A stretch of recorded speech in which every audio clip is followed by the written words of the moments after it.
we're going to read a story called Not Norman, a Goldfish story. It's a story about a fish, and I decided to wear a shirt that has fish on it since I'm going to read a story about a fish. So this is called Not Norman. When I got Norman, I didn't want to keep him. I wanted a different kind of pet, not Norman. See how sad he looks about Norman? I wanted a pet who could run and catch, or one who could climb trees and chase strings. A soft furry pet to sleep on my bed at night, not Norman. All Norman does is swim around and around and around and around and around and around and around and around and around. This is it, Norman, I decided. I'm trading you in for a good pet. But Norman doesn't move. Not even a fin twitches. How can I trade him like this? No one will want a sorry-looking fish in a gunky bowl. When I drop Norman into his nice clean bowl, he starts dipping and flipping and flapping his fins around. He looks so goofy that I have to laugh. How is he feeling now? Don't think that just because you made me laugh, I'm going to keep you, I tell him.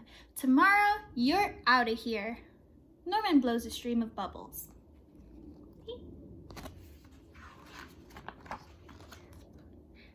Ooh, puppies. The next day, I take Norman to school with me. If I talk him up real good during show and tell, maybe someone will want him. On the way there, we see my friend Austin. Austin has a really cool dog and 7 puppies.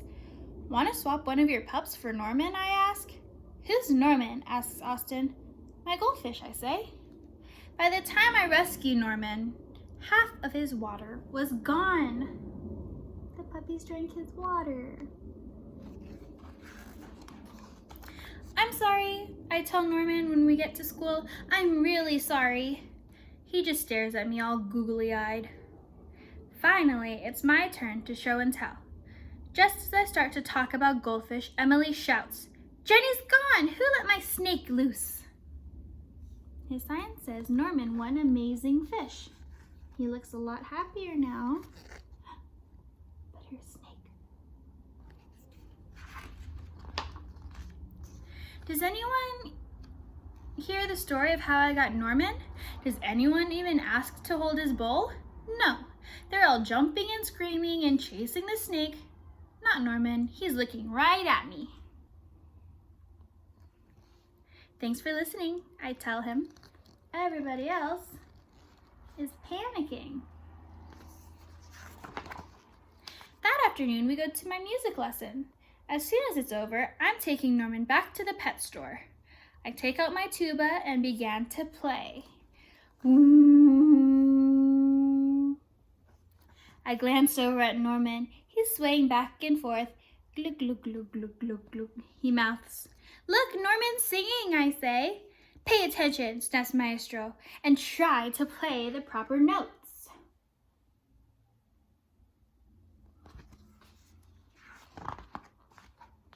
Maestro makes me stay for extra practice. By the time my lesson is over, it's too late to go to the pet store.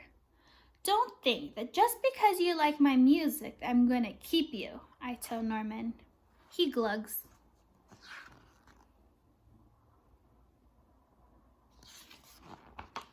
That night, I'm sound asleep when screech, screech.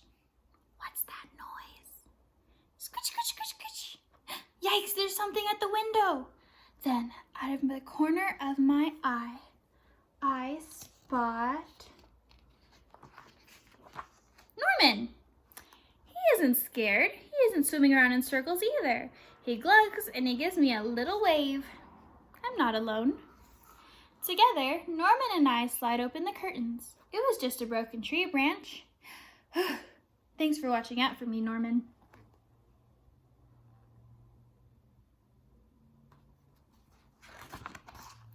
On Saturday, I take Norman to the pet store, just like I said I would.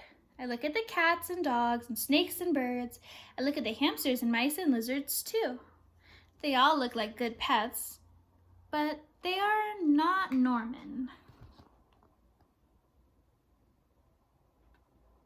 What do you think he's gonna do? Do you think he's gonna get a new pet, or do you think he would keep Norman?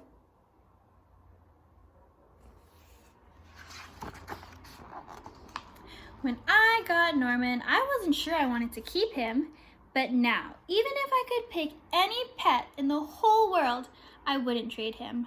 Not Norman. So see, now he loves Norman. The end. Thank you for listening, and I'll see you in another video or something. I love you. Bye!